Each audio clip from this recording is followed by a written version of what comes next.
Hello, welcome to the Pipeline Lateral Buckling, Uphill Buckling, and Working Design course. My name is Chen Qiang, and I'm a pipeline engineer or expert, and hopefully you will enjoy this course.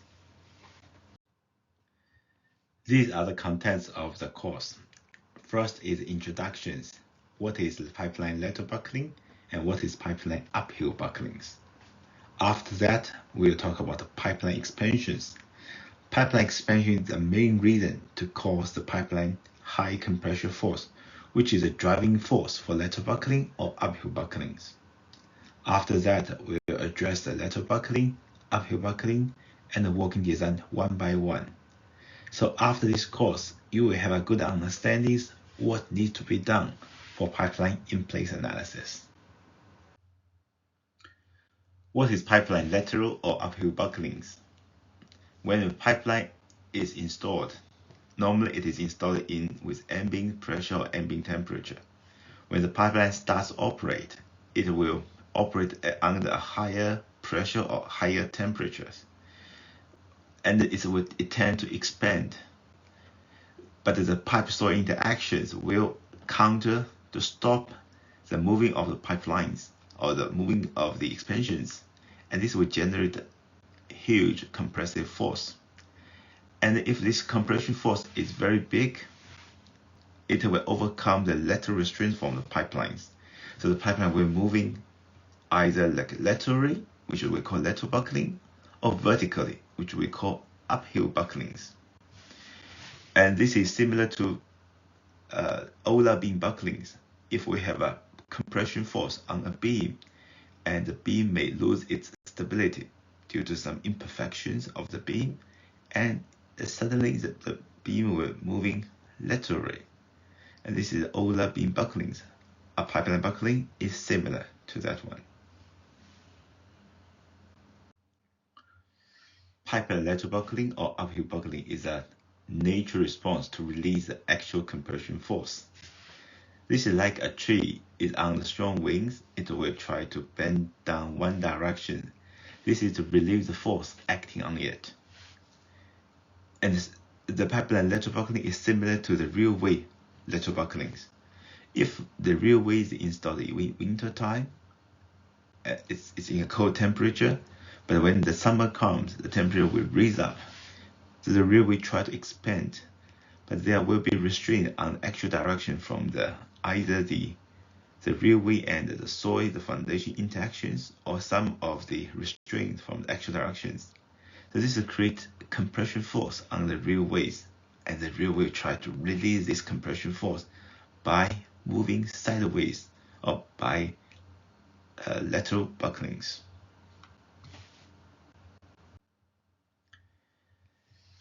If we would like to understand what are the contributing factors towards the pipeline lateral buckling, we need to understand what is pipeline expansions. And in 1981, Andrew Palmer written a good papers on pipeline expansion to explain what to cause the pipeline to expand and how to generate the compression forces. There's main three elements to contribute to the pipeline expansions. One is the temperature differences. This is easy to understand because the pipeline is getting heated. So that's why it's nature to have the expansions from the temperature differences. Another one is the pressure differences at the end cap. You could see if normally a pipeline is always connected to either a spool or riser or something else, so you will have a turn in the end. So you will see here at the pipeline ends, you have internal pressure, you have external pressures. During installations, the internal pressure is almost ambient, like air pressures, 1 bar. But during operations, the internal pressure will increase like 100 bar.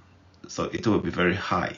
So this high pressure will keep pushing the pipe end here towards these directions. So this is called end cap effect of the pressures. Another one is the Poisson contractions. This is associated with hoop stress. Like for a normal section here in pipelines, you have hoop stress because you have internal pressures, you try to expand the pipe. So if the pipeline is expanded in the hoop directions, then it will give a contraction in the actual directions. This is called Poisson's effect. So the Poisson effect actually is a negative to expansions. So if you try to expand in the hoop directions, then you try to shorten in the actual directions. So these are three main factors to address the pipeline expansions. We'll explain to how to get the pipeline expansions in the later slides.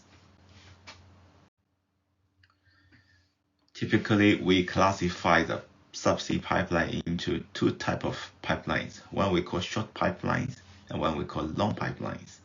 And this short or long is not how much long it is. It's relevant, but it's not entirely means the exact number of how long it is.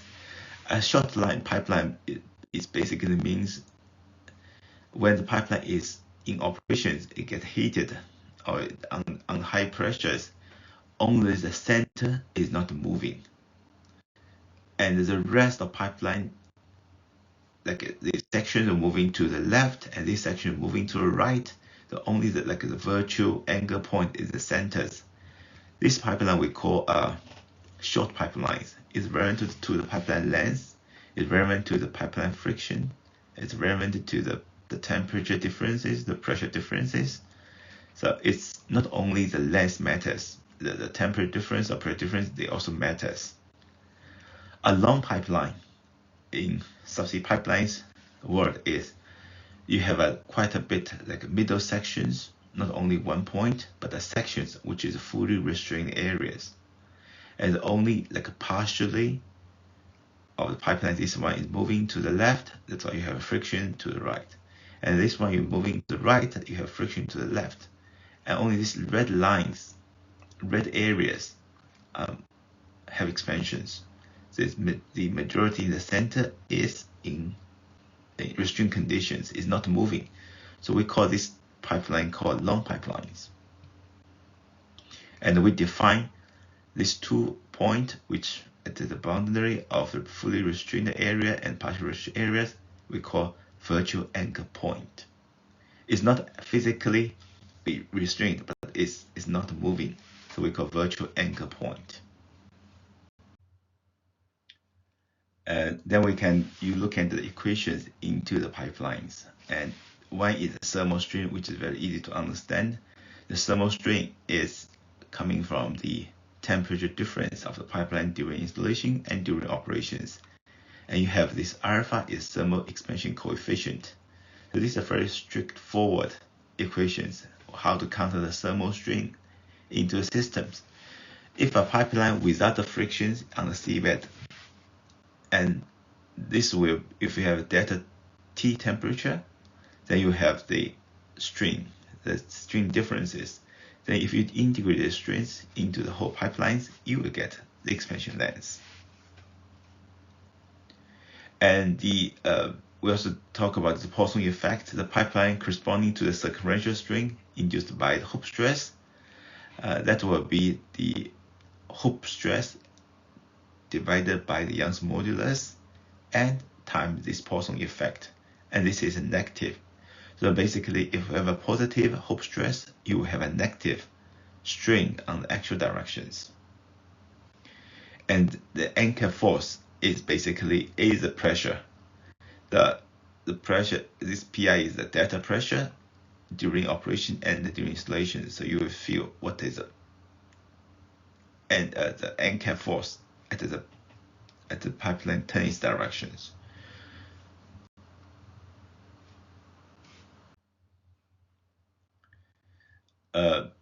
If we come out, we look at like a long pipeline, which we assume the center part is fully restrained areas. And if we have a cut across sections at any of these partially restrained areas, what we can see from the force balance equations, we will get, if we have a longitudinal stress at these cross sections, if we time the steel areas, then this is this force at this right hand. At the left side, we have the end cap effect. because of the pressure, the internal pressure is higher in operation, we push the pipeline to move. When the pipeline starts to move, you have friction opposite to the movement of the pipeline expansions. So basically we can get the equations is your steel cross-section stress times your cross-section, which is a force. This force should balance with end cap force minus the friction force. And the friction force is your submerged weight times the column frictions times your x, which is this length. At any pipe cross-section, we have this, how to express the longitudinal strings. We have the longitudinal stress component. We have the Poisson effect from hoop stress, which is this negative part to the expansions. And we also have the thermal strings. So this equation is applicable for any point along the pipeline sections. But at this virtual anchor point, we know your string, the actual string is 0 because you're fully restrained area. There's no movement, so your longitudinal string will be 0. Therefore, you will get equations if this thermal string equal to 0 at this anchor point. You will get your longitudinal strength equal to your hoop stress times your Poisson effect, and minus your Young's modulus times the thermal coefficient times your temperature differences. So that's why we can get one, like the string at the anchor point locations. Meanwhile, we also know this partial restraint area. This from here, is also considered like the boundary of the partial restraint areas and the full restraint areas. They should be equal to each other's. Therefore, this is only x because here your actual strength it can equal to your end cap effect minus the friction factors. So here there's only one unknown, which is the x. So basically we can calculate when this x equal to z, which is a virtual angle length. We can solve what is the z is by equivalent these two longitudinal stress the same at this anchor point. When we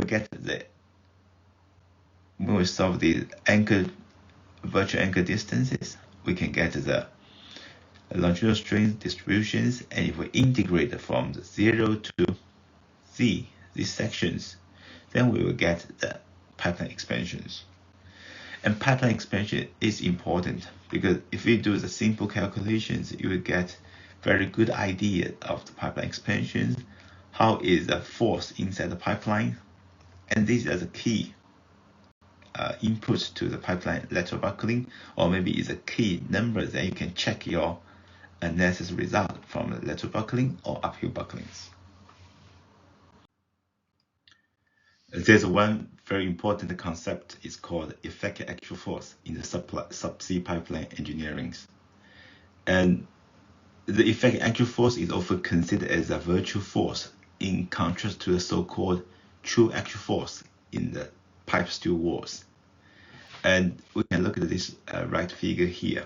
When the pipeline have small bendings, and the center line, which is a neutral axis, which means doesn't deform after bending, but the upper part of the sections you have compressed. That's why your length or the area here is smaller compared to your length here is under tensions. When this area or this surface is under tension, you have a slightly larger areas for the pressure inside to acting on. So this small difference will cause a lateral pull force, like a Q in the equations.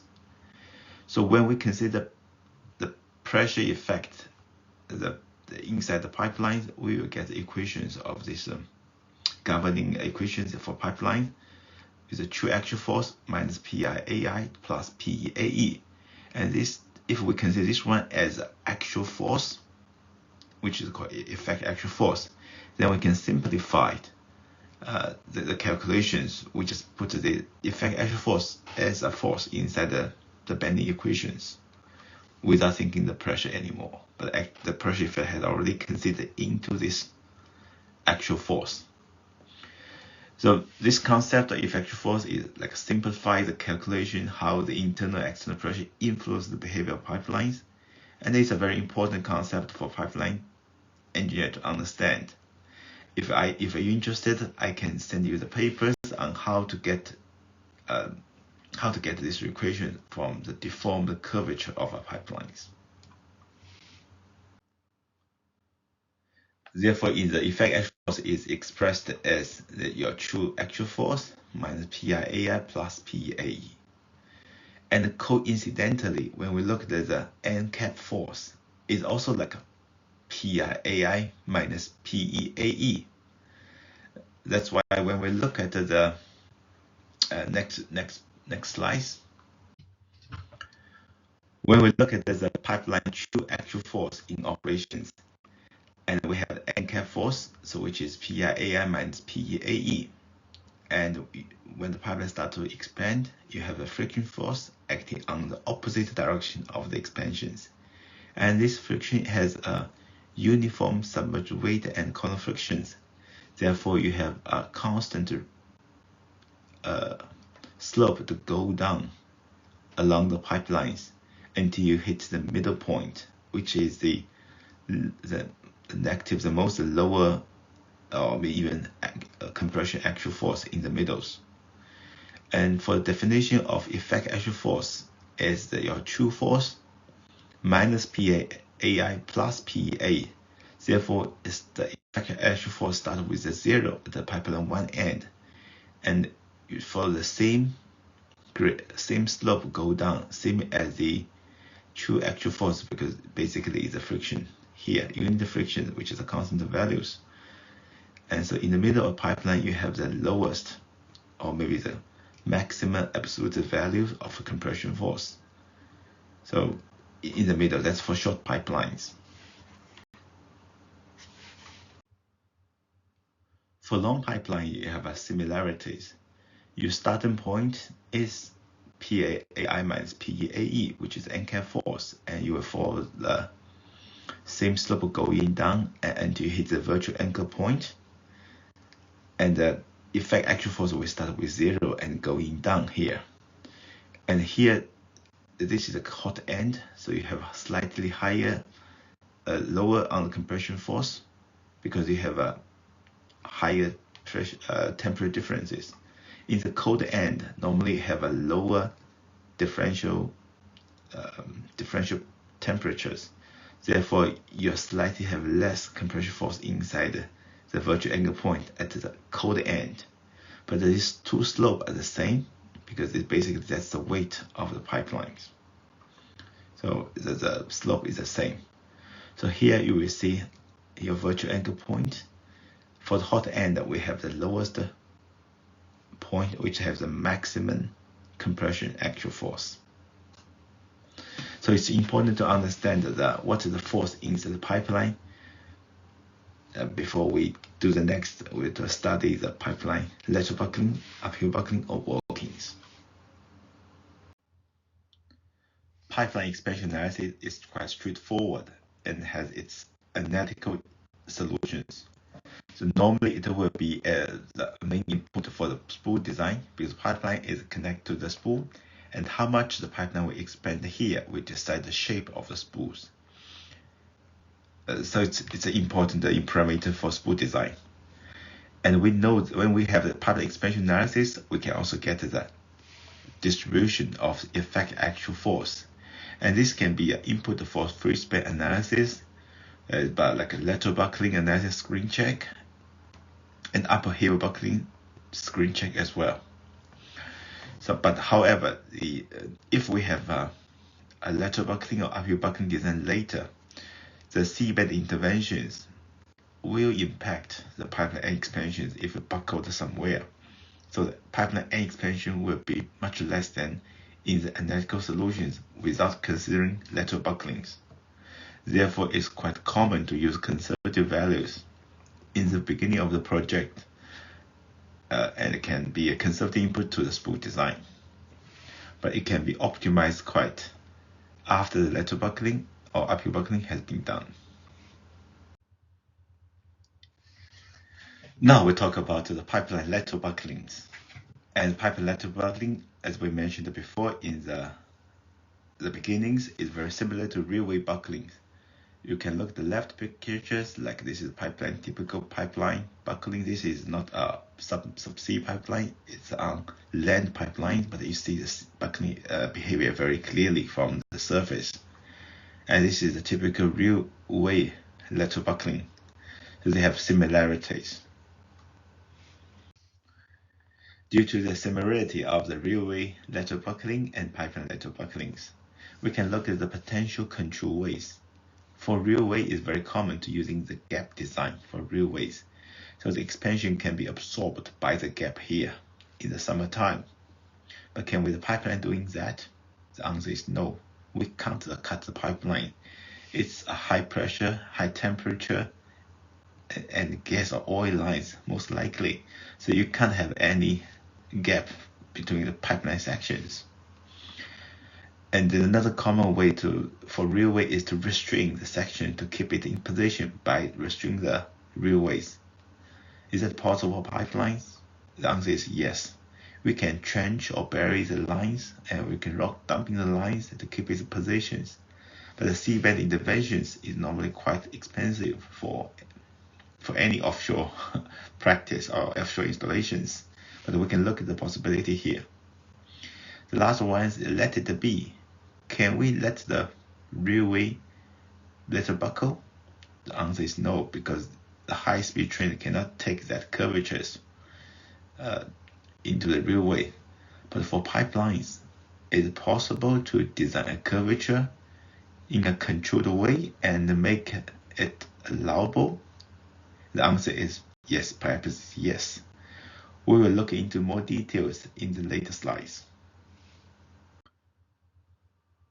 Before we go to the lateral buckle design, the first question we ask ourselves, how do we know whether a pipeline is susceptible to lateral buckling? Will it lateral buckling or not?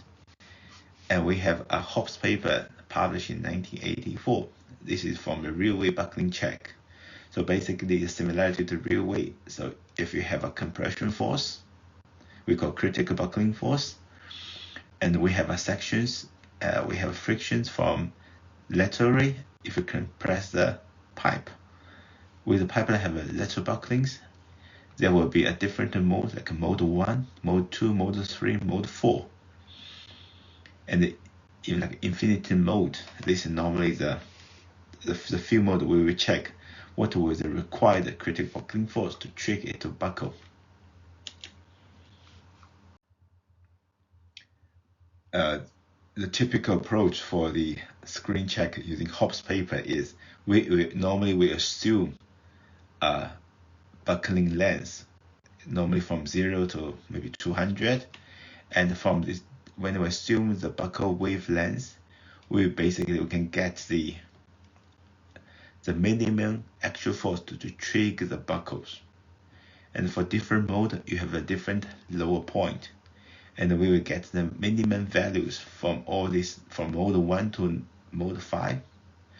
And we consider this the minimum force to trigger the buckle called critical buckling force.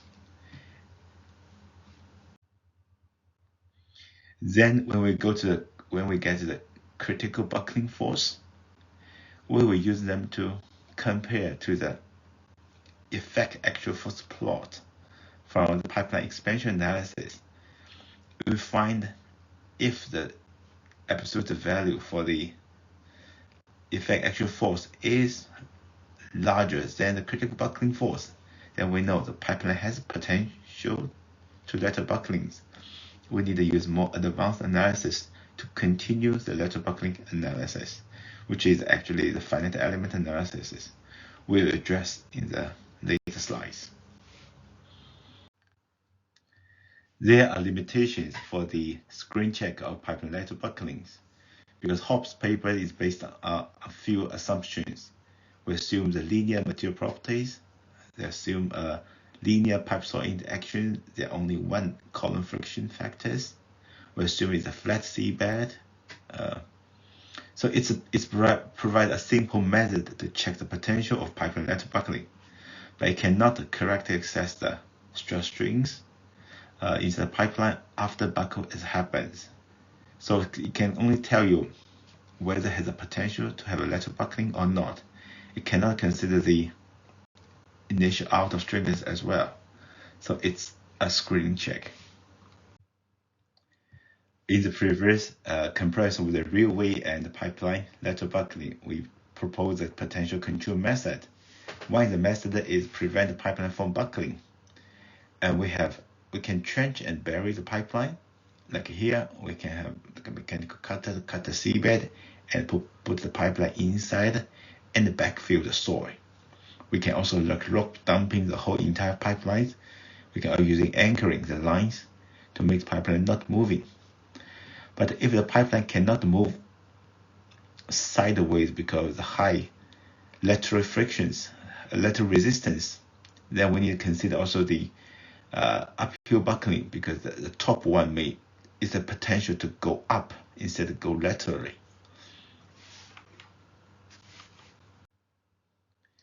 There also, if we let it happen, which is like a control method to let it happen philosophies, then we have a few options. We can have a inline expansion spool, and this is the onshore ones. So basically the expansion will happen at this expansion spool, so it can move laterally quite big to release a high compression force. We could also have like a snake lay.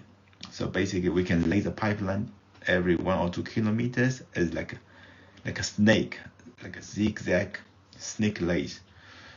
And the pipeline this is similar to this expansion spool, but it's a kind of bigger or more nature curvature of the pipeline instead of like expansion spools. We can also trigger the buckling using sleepers, or we call radial curvature method for readings. For the sleepers like this one, we can lay down a support. Maybe can potentially be a pipe and lay the pipeline on the curvature and on the sleepers. So you have a less frictions between sleeper and pipeline. It's easy for here to have a lateral buckling sideways. We can also using this called radial curvature method. So normally the pipeline need to be straightened for the reading purposes. When the pipeline in the real, it will have a curvatures. But when the pipeline is spooling out during installations, you will passing the straighteners to make it straight again. But we purposely not this curved part of pipeline not passing the straighteners or adjust the straightener setting, make this still curved. So this could potentially become a trigger point for lateral buckling design. We can also using called vertical triggers, which is like a buoyancy modulus. This is quite popular in the deep water pipelines. So you can put a buoyancy on some sections to make the pipeline lighter, which provide less frictions at this location. So basically we'll go up first, like a vertical buckling, but then will become a lateral buckling afterwards, because lateral, it's easy to buckle lateral ways. You have less reason from laterally. So this is all a potential method for control the lateral bucklings. Pipeline lateral buckling analysis is complicated. Therefore, we don't use a analytical solution to address the stress strains after pipeline have lateral buckled, because they have so many parameters and nonlinear equations inside the pipeline lateral buckling. We're using commercial software like RBox ANSYS to perform the lateral buckling analysis. And the final element can appropriately model the real situations. We can incorporate the temperature profiles, can have the nonlinear material properties. We have this nonlinear pipe soil interactions. We can add the radial tensions, pipe support, startup shutdown cycles, and we can extract it like bending moment, actual force, stress strings, displacement, everything from finite element models. So it's very common to using finite element to perform the pipeline lateral buckling analysis. There's an important concept called vast models. And vast model stands for virtual anchor spacings. It's basically we need to choose the right distance to trigger the buckle in a controlled ways. And this plot is a typical effect actual force plot after lateral buckling happens. So we make sure after the lateral buckling triggers, the remaining effect actual force is less than the critical buckling force.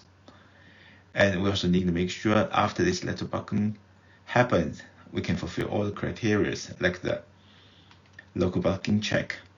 So basically the vast model to study is the distance from one point to another trigger point and make sure we have a balanced, a good design for this, for choosing the distance between the buckling points.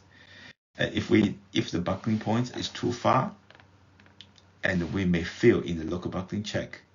But if these points are too low, we may not able to trigger the lateral buckling, or maybe the C-band intervention cost is very high due to you have much more intervention points. That's why I find the balance is important. And another part of vast model is we need to study the uncertainties, like pipe soil inductions, yield stress on materials, chore loads. There are a lot of uncertainties in the lateral buckling design. It's time consuming to run the entire models. So it will be much efficient to use a vast model to study the uncertainties of each parameters. These are the main criteria after we do the vast model, and we will get the different checks. The most important one is called local buckling check. I think perhaps this is the main criteria to get a level virtual anchor spacing. So you have the load control criteria or displacement control criteria. The load control criteria is in my mind is conservative. So if we're passing LCC, normally DCC is something it's good to have, it's good to check. And normally we're passing the DCC as well. So DCC is sometimes it's like the inner pipe or piping systems. If you have really struggled with the LCC one, and the inner pipe of the piping passes may consider like a partially displaced controls. So it's really good to get the DCC values to have good ideas on the behavior of the pipelines. We also have this action loading limit state. This is for compressive actual force. So if the compressive actual force is too high, this is normally for barrier pipelines. So we need to check it's still within a certain limit.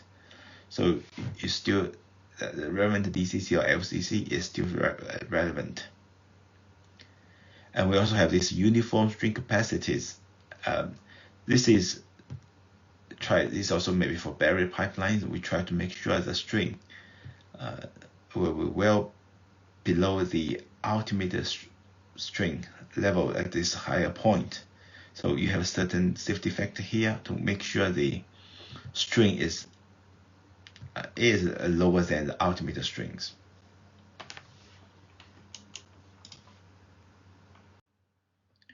We also have the criteria called cyclic plus the limit state. And we also call ratcheting effect. This is the Bolshevik effect for pipe accumulated ovalities. And what is Bolshevik effect? So if a pipeline has been experienced tension or hardening first, then we go to the compression side. Your compression, the compression yield strength will be lower than your tension value here. So this is called Bolshevik effect. And this Bolshevik effect can cause the pipeline have accumulated ovalities. So this is a check to make sure the stress level is still low and not to trigger the pipe plasticity limit. And we also have the fatigue check. Fatigue check for lateral buckling is normally an SN curve. Screen check. SN screen check normally is have conservatism. So basically, it's an initial check without considering any pipe or well defects. It's just a conservative check to make sure the allowable stress cycles are still within the SN curve limit. And the final check should be performed, called fracture check, performed by the ECA, called Engineer Critical Assessment. And ECA analysis become very common now for pipeline projects because it can optimize the wear defect size, and the wear defect size is quite very critical for the fabrication of the pipeline. And the welders always try to relax the defect size to make sure you have less repair rate. And that's why engineering critical assessment is always now kicking to make sure you have a right balance of the safety and the cost pictures, which is kind of reduce the repair rate. And I will talk about a few kind of important parameters. One is called load condition factors in the lateral buckling design. Because in the buckling check, which is most relevant criteria for lateral buckling design, you have the bending moment. The bending moment is the design bending moment is a critical parameter for this equation for the local buckling check for load control conditions. And for this design load, there is one important safety factor called gamma C, which is a load condition factors. And in design for lateral bucklings, you have a lot of uncertainties, like we mentioned. You have the pipe soil uncertainties, you have the yield stress strain uncertainties, you have the chore load certainties. There were plenty of chore vessel on the field. So you have small trawlers, you have big trawlers, you have middle-sized trawlers, and the type of trawlers may also become different. And the DV approach is a probability approach. So you have the lower estimate values, you have best estimate values, and you have up estimated values. So how these values incorporate to the right format of the probability approach. And this is by the load condition factors. This is the equation how to estimate the load condition factors. It is a maximum value of either 0.8 or 2 times the coefficient of variance. And this coefficient of variance is equal to standard deviations divided by the mean values. And this coefficient of variance have coming from 4 values: XA, XL, XB, and XC. And XC is the actual pipe soil resistance. XL is the lateral pipe soil resistance. And XB is stress strain curves. And XC is chore loads. So basically, if you go to the up estimate value of the parameters, like the actual resistance, and you get the lower estimate actual resistance, and you go to each calculation, you will get the bending moment using the different values. Then compare with the best estimate bending moment, and you over this distance between the upper and the lower estimated values. So you will get the coefficient of variance for the actual resistances.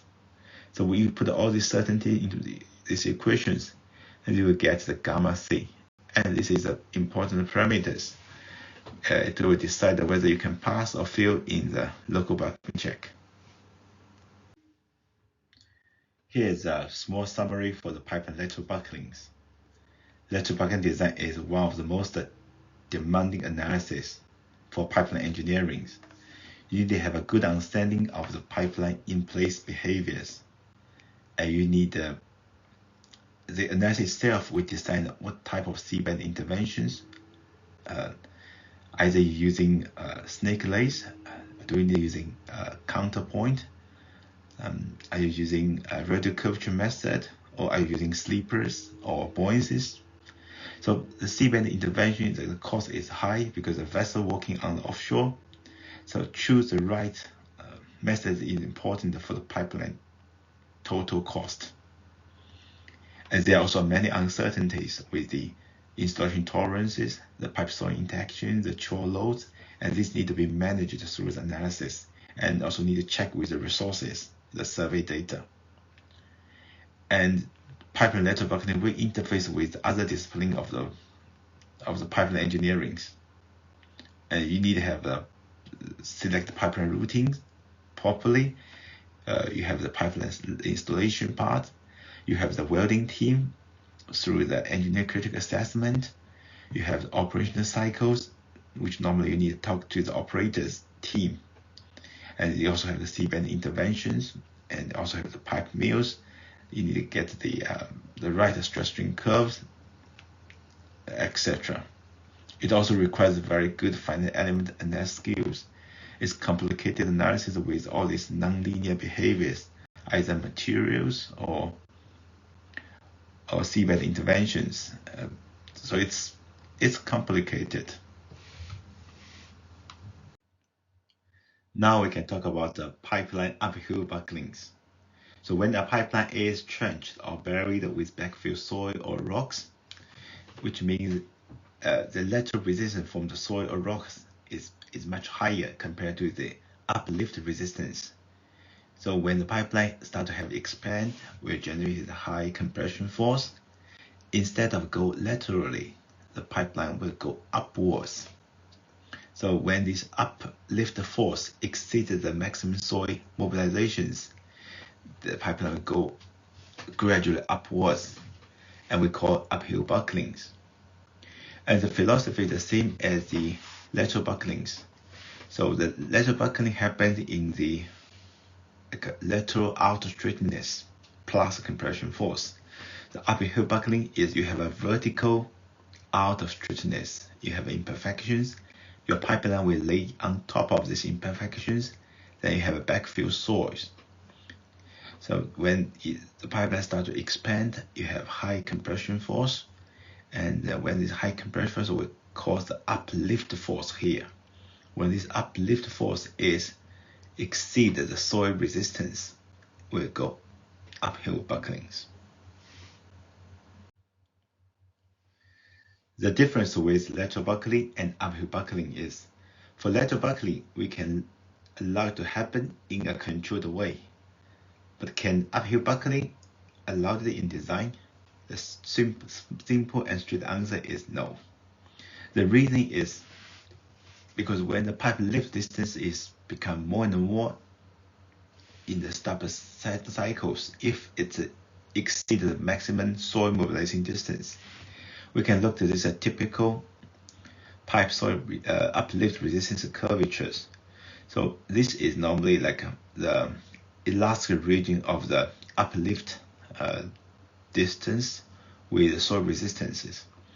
When you over this typical, like say maybe 5 millimeters, 10 millimeters, when it's over its distance, this will become plastic, which means even your force disappear will not go back to the zero positions. So during a stub shutdown cycles, if your displacement in the uplift is go to the plastic region here, then the next startup step you will go higher, because this plastic displacement can be accumulated, and repeatedly during the stub shutdown cycles, your pipeline will gradually jumping after the trench. And if it's out of trench, potentially we have trawlings and you have other risks coming. So our design criteria for uphill buckling is quite simple. It's no uplift distance is more than the soil uplift mobilizing distance. We can only allow all the displacement to happen in these elastic regions here. There are two types of analysis in the pipeline uphill bucklings. One we call minimum cover design. And the minimum cover design is because we have the soil tolerances, or we assume this imperfection height normally is higher than the survey tolerances to get the minimum required cover height along the pipelines. Normally we need to design the minimum cover design for the required trenching depth, and the required backfill depth, backfill soil height.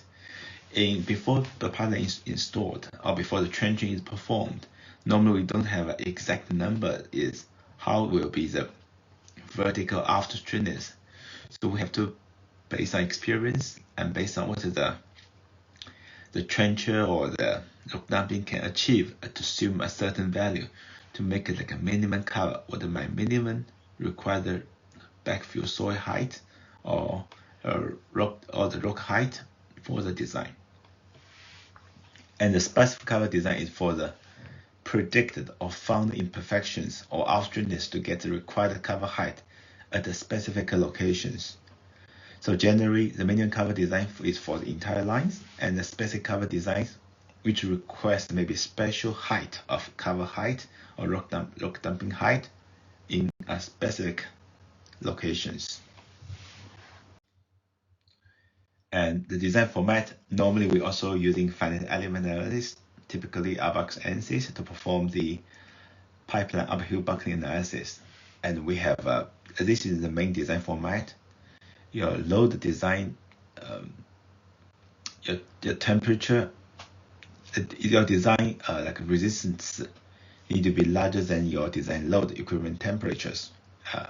And in the different of this parameter, you need to have these safety factors with the material resistance or maybe the function load factors. You need using like local incident pressures and the design temperature is a combinations. So basically, when you put a pipeline in the seabed, you have the out straightness imperfections. So you will put a spring element in between them, and you will calculate what will be the resistance required to keep the pipeline in positions when the pipeline is heating up. And then when you get the resistances, you compare what is my required the height of the backfill to provide such a resistance.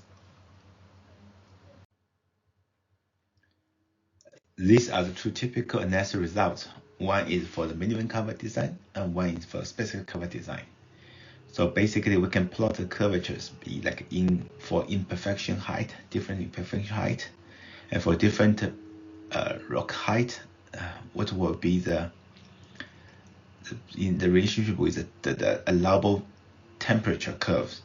If we have a lower imperfection height, we can allow to have a higher design temperatures. And the red line is actually the design temperatures we specified. And then we know what is the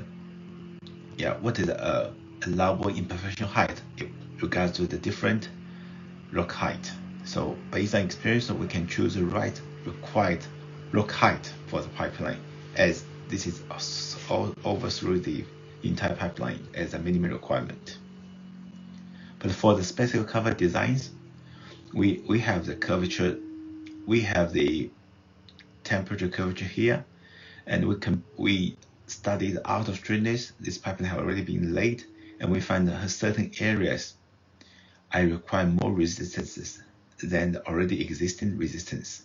Therefore, at this specific location, I need to put a higher rock height as a remedy measures to make sure no uphill buckling will happen at these locations. So this is called specific cover design. The control method for pipeline uphill buckling is quite straightforward. The basic or the most common used way is using additional rock dumping or maybe mattresses or anchors. Is put something heavy on top of the pipeline to keep the pipeline in positions. It's possible to add like expansion spools, expansion joints, reducing driving force, like reduce the temperature or pressure or reduce wall thickness, or maybe even hit the pipeline before trenching to reduce the effective air force in operations. But the later three ones are not common. I think the first one, using dumping rock, is the most common, at least in Norway, in North Sea and Norwegian seas. Compared to the lateral buckling, uphill buckling is quite straightforward because the basic principle is don't allow that the pipeline uplift distance is more than the elastic region of the pipe soil interactions. Now we're talking about pipeline walkings. Pipeline walking is normally for short pipelines with high pressure and temperatures, and it's a quite a new topic in happening like 20 years ago. And then what is pipeline walkings? Basically, the pipeline walking is like the caterpillars. So the pipeline can walk from one end to walk towards one end during the pipeline heat up and shutdown cycles. The typical one is like one cycles. You can move in 50 millimeters or 20 millimeters. It depends on the pipeline properties and the pressure temperature of the pipelines. Then why pipeline walking will happen? It is quite obvious that the two conditions was thermal gradient along the pipeline during the pipeline start and shutdowns. And the top curve, the picture is showing a very typical pipeline temperature profile during a heating up. So basically your first section of the pipeline will warm up first. Then your warm up will gradually go into the cold end until reach a steady state in the step 15 on these figures. So it's not a linear that the whole pipeline will be heat up simultaneously. And there's two scenarios. One is the steel continuous rises, one is the seabed slopes. You can see quite obviously of this pipeline walking phenomenon. And the reason is shown below. What caused the pipeline to walk? This is due to the imbalance of effective actual force during the start and shutdown cycles. And it causes different strings during start and shutdown cycles. When we look at steel continuous risers, one end is connected with steel continuous risers. And the steel continuous risers, you need a tension from the pipeline to reduce the fatigue issue of the risers. Therefore, your effective actual force is not starting from zero. It started with a positive due to the high tensions. So, and then you will see the imbalance of your effective actual force, as I said, for short pipeline. And then the pipeline will start moving towards the steel continuous risers here. So it's gradually, it can make this tension less because the movement towards the steel continuous risers. The same for the seabed slopes. Due to you have a slope, then your gravities will make your frictions different when you start moving during the start and shutdowns. So you have this sine theta due to the gravities and make the slope in this one and this one during the start and this one blue line during the shutdown is different. You cause imbalance of this effective force, and this imbalance also causes different strings, actual or longitudinal strings of the pipeline, and cause a pipeline walking. This is a typical temperature gradient plot for how to affect the effective actual force. And we also have this nonlinear pipe soil interactions in the actual resistances. When the pipeline movement is more than the elastic regions, then the pipeline cool down. It will not go back to the original point. It will moving towards one direction. And these nonlinear pipe soil interactions will cause accumulated actual displacement during the start and shutdown of a pipeline. Pipeline walking is not a limited state design, but it can lead to one is overstressing of the spool pieces or jumpers if you're moving towards one end. And for steel continuous risers, it can loss of tensions because the walking will towards the steel continuous risers. So you make the steel continuous riser lose its tensions. And you can also increase the loading within a lateral buckles. So the pipeline walking may walking into the planned buckle locations. And so that's why you need the restraint using anchors. And normally this is part of lateral buckling analysis by adding more stop and shutdown cycles and see how the pipeline behaves. So it's really like additional checks from the lateral buckling models, or maybe have uphill bucklings models. But normally uphill buckling is your whole pipeline is kind of restrained, so it's not easy to move laterally. Here are the common control method for pipeline workings. You can rock dumping area. You can rock dumpings. The pipeline normally the last 1 or 2 kilometers of pipeline towards the end to stop the pipeline moving towards the end. You can install anchors normally in the middle point to make sure the pipeline will not go towards one end. You can using clamping mattresses. Normally, these clamping mattresses for the areas which you don't have enough rocks, because installing the mattresses sometimes is also dangerous. The mattress is quite heavy, and during installation, you don't want the mattress to drop and like drop objects to hit the pipelines. You can also use a limited start and shutdown cycles, because this only happen during the start and shutdown cycles. You can also try to stop the pipeline gradually. Then you don't have a gradual temperature gradient instead of sharp ones. Or you can use additional expansion spools or longer spool jumpers. But I would say the first, like rock dumping and installing anchors, are the most common method used for limited pipeline workings. This is the end of the course. Thank you for listening to me. If you have any questions, any queries, please write an email to me. I will be very glad to receive your queries and questions and discuss with you. Bye for now.